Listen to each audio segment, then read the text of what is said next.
샬롬 6월 13일 매일 말씀 묵상입니다.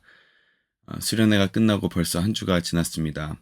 한 주간 동안 수련회 받으신 은혜를 잘 간직하고 살아가셨습니까? 오늘도 하나님께서 주시는 힘과 능력으로 주님께서 주셨던 은혜를 가지고 우리 일상에서 많이 표현하고 흘려보내는 그런 귀한 시간 되시길 소망합니다. 오늘부터는 이번 달 성령 강림주의를 기념하여서 성령님을 함께 묵상하는 시간을 가지기 원합니다. 몇 주간에 걸쳐서 성령 하나님을 함께 말씀 속에서 발견하고 또 우리 가운데 역사하시는 그분을 기대하며 매주 함께 말씀을 나누기 원합니다. 오늘 본문 말씀은 첫 번째 시간으로 창세기 1장 2절 말씀을 함께 나누기 원합니다. 제가 봉독하겠습니다. 땅이 혼돈하고 공허하며 어둠이 깊음 위에 있고 하나님의 영은 물 위에 움직이고 계셨다. 아멘. 성경에서 성령이라는 단어가 처음으로 등장하는 곳이 놀랍게도 창세기 1장 2절입니다. 창세기 1장은 모두가 다 아시듯이 하나님께서 세상을 만드신 그 구절이 있는 말씀 구절입니다. 창세기 1장 2절에서는 하나님의 영이 계신다고 표현합니다. 어떻게 되어 있냐면 혼돈하고 공허한 상태에서 어둠이 깊음 위에 있는데 물 위에 하나님의 영이 운행하고 계셨다고 합니다. 창조가 되기 전인데 어떻게 이런 상태가 있느냐 라고 물어보실 수 있겠지만 고대 히브리인들의 사고에서는 창조 전의 상태는 질서의 상태가 아닌 무질서의 상태라고 말하고 있습니다. 그 무질서의 상태가 바로 혼돈하고 공허하니 라는 표현으로 기록됩니다. 혼돈하다는 상태는 말 그대로 카오스 상태, 질서가 없이 혼잡한 상태를 이야기하고 그러나 동시에 공허한 상태, 비어있는 상태라고 이야기합니다. 복잡하지만 비어있는 그런 상태 가운데 물이 있는데 수면 위에 하나님의 영이 운행하고 있다고 이야기합니다. 여기서 하나님의 영이라는 것은 루아흐라는 단어로 사용되었는데요. 이 루아흐라는 이 단어 자체가 하나님의 영을 이야기하면서 동시에 바람 혹은 숨을 의미하는 히브리어 단어입니다. 그러므로 하나님의 영을 이야기할 때 물 위에 운행하신다는 이 표현 자체가 바람이 부는 그런 상태로 우리가 묘사해 볼 수 있는 것입니다. 하나님의 영이 물 위에서 바람처럼 운행하고 계신다, 움직이고 계셨다라고 이야기합니다. 여기서 움직이고 계셨다라는 이 표현 자체도 히브리어로 메라헤페트라는 단어인데 이 단어는 운행하다라는 단어로서 쓰였는데 영어로는 호버링이라고 이야기합니다. 호버링이 어디에 사용됩니까? 헬리콥터가 공중에서 프로펠러가 막 움직이면서 떠 있는 상태. 요즘에는 드론을 많이 사용하죠. 촬영을 하거나 아이들이 장난감으로 드론을 많이 사용하는데 공중에 이렇게 떠서 이렇게 천천히 운행하는 이런 상태. 그런 상태를 호버링이라고 합니다. 바로 이 호버링이라는 단어로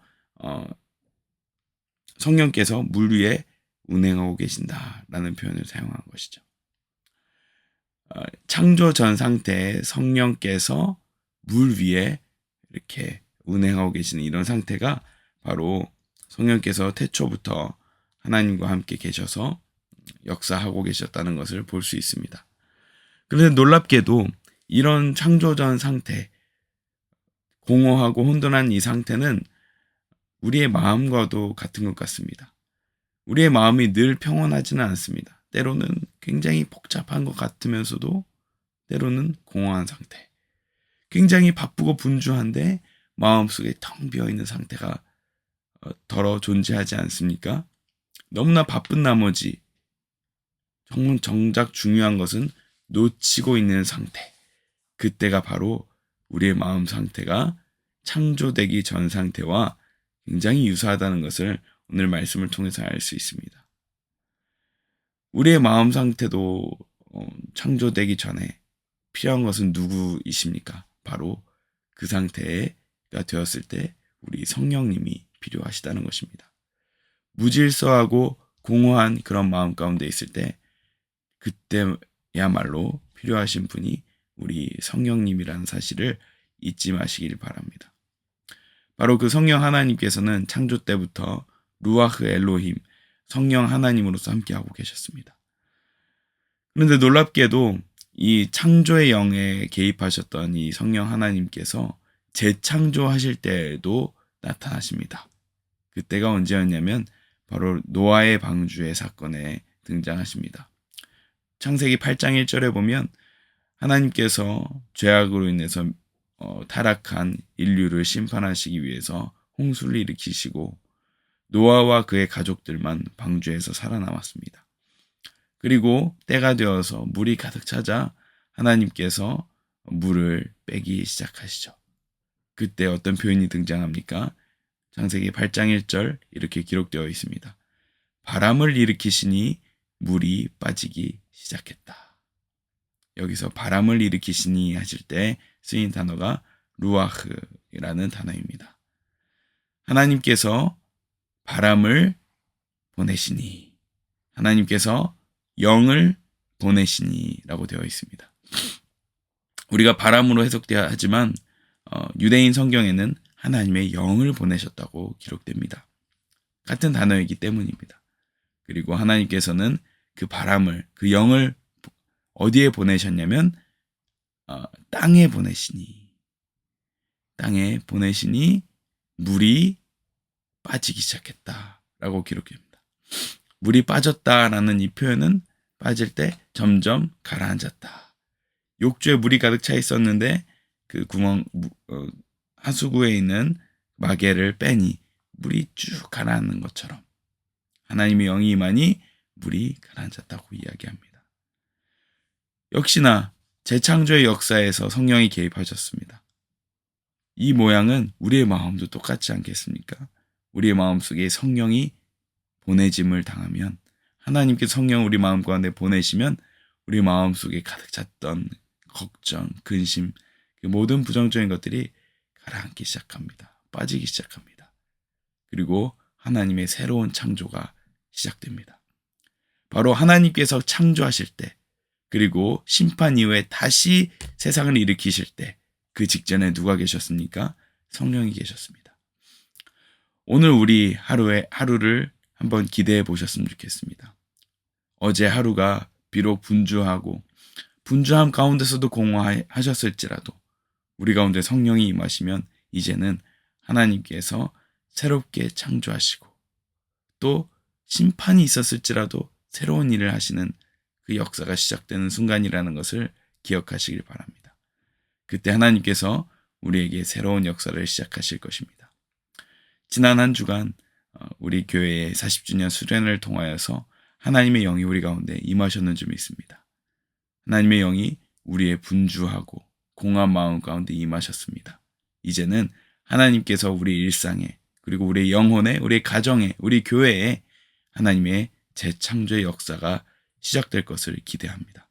오늘 우리 이 하루가 하나님의 영이 운행하여서 마치 바람처럼 우리 가운데 운행하셔서 하나님의 새로운 역사가 시작된다는 사실을 기억하시고 혹시 길을 거니시다가 바람이 살랑살랑 불어오실 때를 느끼신다면 성령께서 지금 우리에게 역사하기 시작하시는구나 라고 생각하시면서 숨을 한번 들이마셔 보시길 바랍니다.